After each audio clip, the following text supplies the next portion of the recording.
over here, and you know, this is a very interesting game. And I'm over here with Sean.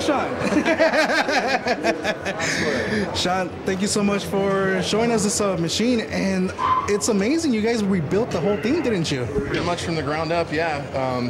He can attest to the fact when we first tried to move it, the bottom was so rotted out. The bottom actually stayed in place when we moved the machine sideways. Oh my God. So the bottom foot had to be removed and completely rebuilt. So how long did it take you guys to rebuild the whole thing? Collectively 3 months? Sound right? Probably. 3 months. We didn't work on it all like 24 hours a day. Right. Yeah, just spare time. Okay. A lot of hours, definitely. So this thing is huge. This thing is like wide as heck, and the reason, and the way I see it is because it has the monitor, the way it's shaped, put in this position, and then also you can see a 3D image of it, of the little spaceship of the toy, right? So, so how were there any problems with those mechanisms of the spaceship spinning around or anything like that when you guys purchased it, or? Those came together pretty well. It was just age. Like, for instance, the spinner was stuck and sticking, and all it needed was a little bit of WD-40, which he took care of.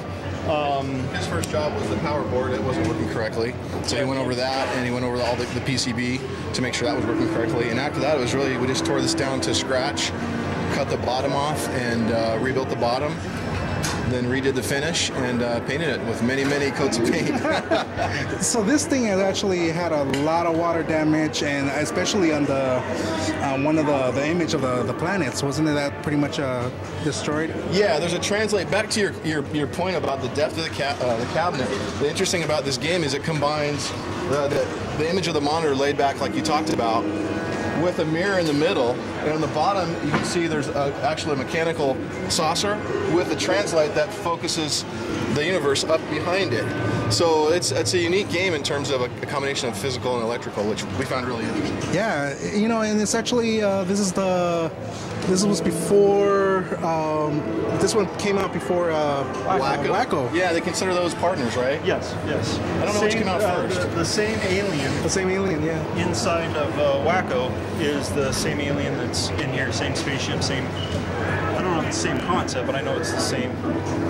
The other one was kind of like shooting the aliens. You got to combine like the same. Yeah, and it's the same. It had the tilted top. If you look here, the same little spaceship with the alien guy in it is the same in Wacko, I believe, as it is here on Kozmik Kroozr, which is these guys here. Right, and I see that this one, I guess you're supposed to go up to the beam itself to when the spaceship starts beaming up. Yeah, that's where they marry the reflection of that ship to the screen, because when it points down to that blue ray comes down, and you're supposed to drive up into that to get to the ship.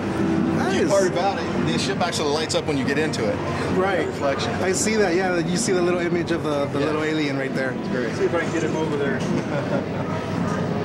Yeah, this is the most unique game I've ever seen. So it lights up and. Oh, different look. That is pretty cool. I see you pretty much remade everything pretty much in stock, and I know that the overlay's pretty hard to find, isn't it? Yeah, I think it's impossible. We haven't been able to find anyone that could source it. Actually, we haven't even been able to track down the side art. The side art stayed intact very well. Oh, okay. And, this is the original marquee, original bezel, original blacklight cover, joystick, coin door, and as you can see, it's a little bit of rough shape, but if I can ever find a new one, then we put it on there, but this one works. But if you can believe it, he saved this from about a week away from being destroyed by a bulldozer or a backhoe. Yeah. Oh, There's a gentleman that had these sitting outside under a tarp, and he said, if you want to take them, otherwise I'm going to destroy them and throw them away. So that's how close this came to disappearing. Yes. I'm very glad you guys got this and restored it. So. And there's a stamp on the back that says it's number 200, which I think is a pretty low number. Oh, wow. Yeah. Well, thanks, guys. Thank you so much for letting us show. Appreciate it. Thank you. Thank you.